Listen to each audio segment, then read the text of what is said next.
শেষ নির্বাচনী জনসভায় বিএনপির প্রার্থী M Akbar Ali. Staff reporter M A জলিলের প্রতিবেদনে।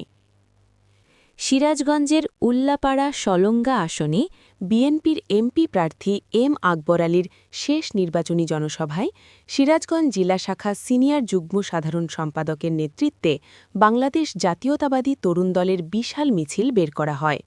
মিছিলটি ঘোষগাতি মোড় থেকে অনুষ্ঠানের স্থলে গিয়ে শেষ হয়।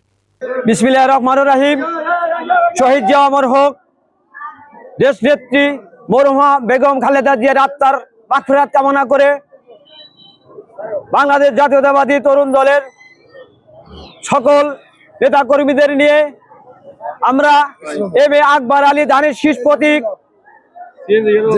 মিছিলে আমরা সবাই বাংলাদেশ জাতীয়তাবাদী তরুণ দল অংশগ্রহণ করেছি।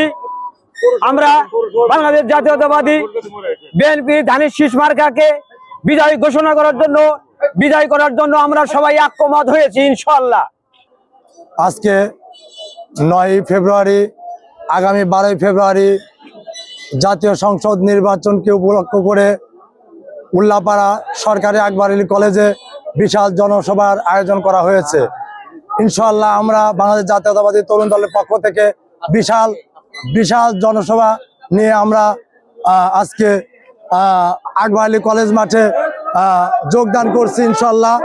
এ সময় উপস্থিত ছিলেন সিরাজগঞ্জ জেলা তরুণ দল সভাপতি সোহেল রানা হামিদ, সিনিয়র যুগ্ম সাধারণ সম্পাদক রফিকুল ইসলাম, যুগ্ম সাধারণ সম্পাদক মাসুদ পারভেজ নাসিব, সাংগঠনিক সম্পাদক শামসুল হক, সহসভাপতি আল আমিন হোসেন, সহসভাপতি সজীব সহ জাতীয়তাবাদী তরুণ দলের সকল নেতৃবৃন্দ প্রমুখ।